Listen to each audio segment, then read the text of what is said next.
Et vous voyez, là il s'appelle Connor MacLeod. D'accord, mais pour moi c'est pas une erreur. Michel, vous êtes teubé ou juste bouché? Dans le film, il s'appelle Conrad. Oui, mais c'est l'époque où ils changeaient les noms en version française, Michel. C'est comme Darth Vader qui est devenu Dark Vador. Bon bah là ils ont changé Conrad en Connor. C'est le contraire. Oui, Connor en connard. Conrad. Vous avez dit connard Pardon. à la télé, c'est abusé. Ouais bah tant pis. Bonjour à tous et bienvenue dans Faux Raccord, votre analyse d'après-film en compagnie de Michel, le spécialiste technique de l'émission. Bonjour Michel. Bonjour Michel, une calotte sur la caboche, une culotte pour les baloches, rien ne m'échappe. Et aujourd'hui Michel, on s'attaque donc à un film culte des années 80, Highlander. Oui, et je ne vous ferai pas l'affront de parler de ces nombreuses suites qui sont toutes plus nanars les unes que les autres. MacLeod.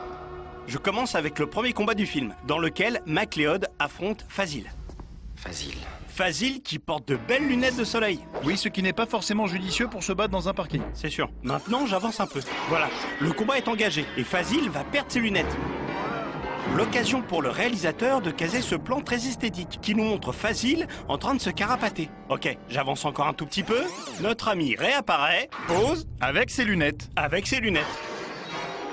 Mais si j'avance de 10 secondes, on s'aperçoit qu'elles ont à nouveau disparu. Ça commence fort. Bon, vous vous en doutez, MacLeod va gagner son combat contre Fazil. Et comment tue-t-on un immortel, Michel? En lui coupant la tête, rien de plus facile. Très bon, Michel. Merci. Donc, il le décapite. Cachez-vous les yeux, les petits enfants. Bah Michel, enfin fallait le dire avant. Ah ouais. Bon bah tant pis pour eux. C'est pas grave de toute façon, c'est pas vraiment sa tête qu'il coupe. C'est une tête de mannequin en caoutchouc. Ah, pas mal. Bonne entrée en matière Michel. Ouais, pour Highlander, je trouvais ça pas mal de commencer par un combat et une décapitation. C'est la meilleure façon de commencer. Et la meilleure façon de continuer, c'est de vous montrer un truc marrant. Vous savez que selon la tradition, les Écossais sont à poil sous leur kilt. Il paraît. Voilà, le constat est accablant. Sous son kilt, Connor MacLeod défie la tradition en portant un slip. Un slip sale en plus. Oui, mais ça pour le coup, ça a l'air d'être une tradition dans sa famille. J'ai pissé dans mon kit le jour de ma première bataille. Ah oui, Angus pisse dans son kilt à chaque fois. Vous voyez? Ouais, ils sont fous ces Écossais. En tout cas, ils sont vachement en avance au niveau technologique. Comment ça? Bah là, on est au 16e siècle. Et si vous regardez bien ce plan, en haut à droite, juste là, on voit passer une bagnole. Ah ouais. Eh ouais, Enfin, faut la voir quand même, hein. ça tombe bien, moi je l'ai vu. Allez, je fonce à la fin du film. Brenda vient de faire des galipettes avec Connor et rentre chez elle. Regardez le couloir, il y a de la place pour courir. Je dis ça parce que Kurgan l'attend dans l'escalier. Salut, beauté. Alors qu'elle pourrait se barrer en courant, elle préfère tenter d'ouvrir son appart fermé à clé. Ah oui, c'est quand même très con, oui. Heureusement qu'il est cool, Kurgan, hein. Il lui laisse le temps de rentrer. Il est pas si cool en fait, c'est juste que ça l'amuse d'éclater les portes. Ah oui. Bref, vous vous en doutez, il chope la fille et l'emmène en balade. Sur le trajet, il va renverser des passants, rouler en sens contraire et même croiser une petite camionnette de l'équipe du film. Pas mal. Vous voyez, le haillon est baissé et il y a plusieurs mecs debout dessus. La définition est pas assez bonne, mais à mon avis au milieu il y a une caméra. Et il y a un attroupement de malades aussi sur le trottoir, des gens qui sont venus voir le tournage. Il y a aussi un mec qui dépasse du toit de la camionnette, juste ici. Si j'avance de quelques secondes, on va le revoir votre bonhomme, de face cette fois-ci. C'est peut-être le réalisateur. Peut-être bien. Allez, j'avance un peu. La promenade continue. Kurgan décide d'amener la fille au Silver Cup Studio, les plus grands studios de tournage de New York, pour y attirer Connor et livrer le duel final. Donc le décor du film, c'est un vrai studio de tournage. Oui, mais le plus ironique, c'est qu'au lieu de tourner réellement sur le toit du Silver Cup Studio de New York, ils l'ont recréé dans un studio de Greenwich en Angleterre à l'échelle 1/3. Ah, c'est dingue ça. Donc ils ont recréé un studio de cinéma dans un autre studio de cinéma. Oui, ça se voit un peu d'ailleurs. Regardez, lorsque Connor arrive, il n'y a que le mot Silver Cup qui est écrit. Je vous rappelle qu'on est censé lire le mot studio en dessous. Ah oui, effectivement, ils auraient quand même pu penser à ça. Et si vous regardez bien la rue, on voit qu'il y a un trucage. Elle est ajoutée en incrustation. Les phares des voitures sont saccadés. Est-ce qui confirme qu'ils ont tourné cette séquence en intérieur? Oui, tout le confirme.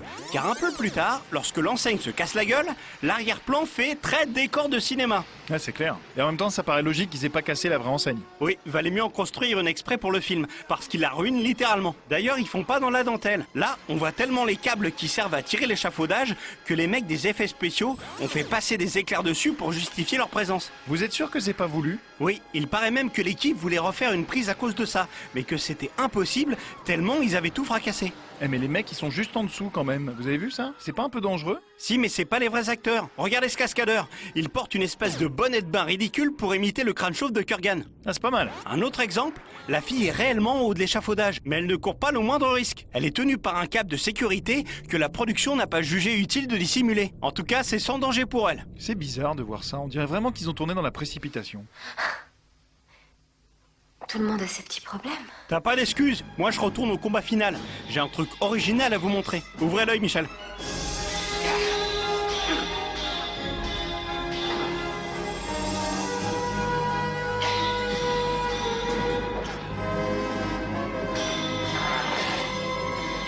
Qu'est-ce que vous en dites, Michel? J'ai trouvé ça cool. Ok, d'accord, pardon de vous avoir réveillé. En fait, vous venez de voir à la suite, et sous 2 angles différents, la même chorégraphie de combat. Regardez, je superpose et synchronise les 2 images. Tac, c'est parti.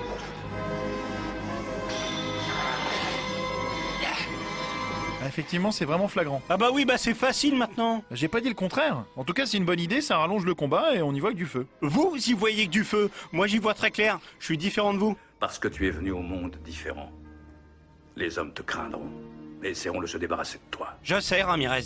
Déjà à l'école, tout le monde me frappait. Oh non, racontez pas votre vie, Michel. Ça va, on a compris que vous aviez pas de cœur. Sortez. Qu'est-ce qui se passe? Moi je termine avec cette séquence, quand Kurgan attaque la maison. Regardez. Sortez. La porte est en polystyrène. Ah bah quand même, vous êtes pas complètement nul. Effectivement, cette porte est en polystyrène. Inutile de vous endormir avec une explication scientifique, ça saute aux yeux. Bien. J'avance un peu, le combat fait rage entre Kurgan et Ramirez. Regardez bien.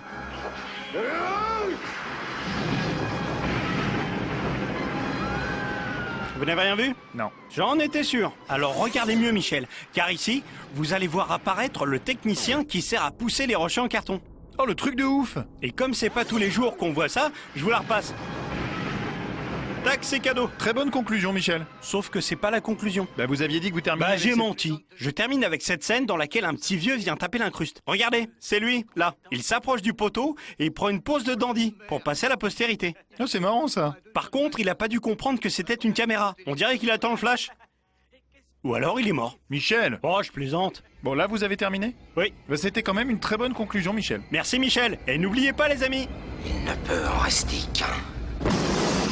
Merci, Michel. C'est la fin de cette émission. On se retrouve très bientôt pour un prochain Fort Accord. Et j'aurai du lourd, du très très lourd. Vous imaginez Michel? S'il pouvait rester qu'un seul Michel, comment on ferait? Je buterai tous les mecs qui s'appellent Michel. Non mais moi, Vous aussi. c'est pas gentil ça. Y a pas d'amitié qui compte, là, Michel. Hein. Moi, je vous coupe la tête direct. Bah moi aussi je vous coupe la tête et je vous chie dans le cou. Vous voulez qu'on aille régler ça dehors? Avec plaisir. Ok. Ok, Vous voulez pas les bouffer avant? J'ai la dalle. ok.